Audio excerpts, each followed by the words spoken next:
அண்மை செய்தியை பார்க்கிறோம். நாகர்கோவிலில் சரியாக துணி தைக்காததால் டெய்லர் கொலை செய்யப்பட்டிருக்கக்கூடிய அதிர்ச்சி சம்பவம் அரங்கேறியிருக்கிறது.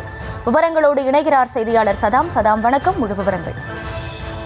நாகர்கோவிலில் டைலரிங் கடை உரிமையாளர் கத்திரியால் குத்தி கொலை செய்த சம்பவத்தில் கொலையாளியான தூத்துக்குடி மாவட்டத்தைச் சேர்ந்த 38 வயதான சந்திரமணி என்பவரை போலீசார் 6 மணி நேரத்தில் கைது செய்திருவாங்க. இதில் முதற்கட்ட விசாரணையில் துணி தைத்தது சரியில்லாத காரணத்தால் ஏற்பட்ட ஆத்திரத்தில் கொலையை அரங்கேற்றியதாக கொலையாளி வாக்குமூலம் அளிக்கிறார். கன்னியாகுமரி மாவட்டம் நாகர்கோவில் அருகே உள்ள புத்துவலை அண்ணா நகர் பகுதியைச் சேர்ந்தவர் 65 வயதான செல்வம். இவர் நாகர்கோவில் பெண்கள் கிறிஸ்தவ கல்லூரி செல்லும் சாலையில் தையலகம் ஒன்றை நடத்தி வருகிறார். சம்பவத்தன்று நேற்று மாலை 4 மணி அளவில் தூத்துக்குடி மாவட்டம் சேலிங்கநல்லூர் பகுதியை சார்ந்த 38 வயதான சந்திரமணி இவர் நாகர்கோவில் அருகே உள்ள பிரபல ஹோட்டல் ஒன்றில் சமையல் கலைஞராக வேலை பார்த்து வருகிறார். சம்பவத்தன்று நேற்று மாலை 4 மணி அளவில் சந்திரமணி தனது உடை ஒன்று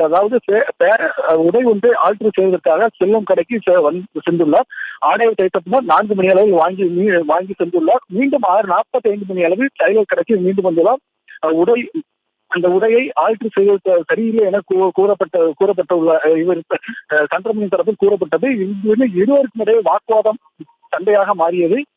இதில் ஆத்திரமடைந்த சந்திரமணி டைலர் கடையில் இருந்த கத்திரிக்கோலை கொண்டு கடையின் உரிமையாளரான செல்வத்தை அருகில் உள்ள காது மற்றும் முதுகு பகுதியில் சரமாரியாக குத்திய பின்பு கொலையாளி சந்திரமணி அங்கிருந்து தப்பி சென்றுள்ளார். இந்த சம்பவத்தில் ரத்த வெள்ளத்தை உயிரிழந்த செல்வம் உயிரிழந்துள்ளார். இந்த சம்பவம் வடசேரி காவல் நிலையத்திற்கு தகவல் தெரியவர நேரில் தலைமையில் நிபுணர்கள் மற்றும்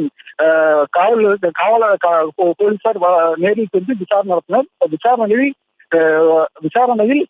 இதில் தனிப்படை அமைக்கப்பட்டது. இரவு முழுவதும் தீவிர தேடுதல் வேட்டையில் 100க்கும் மேற்பட்ட பகுதியில் உள்ள சிசிடிவி கேமராக்களை ஆய்வு செய்த போது கொலையாளி விடுதியில் நாகர்கோவில் ஒரு விடுதியில் பதுங்கியிருப்பது தெரிய வந்தது.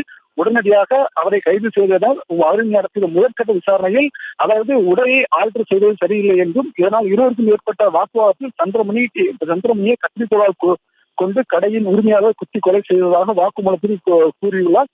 துணி தைத்து சரியில்லாத காரணத்தினால் டைலர் கடையின் உரிமையாளரை கொலை செய்த சம்பவம் நாகர்கோவில் பெரும் அதிர்ச்சியை ஏற்படுத்தியுள்ளது. விவரங்களுக்கு நன்றி சதா.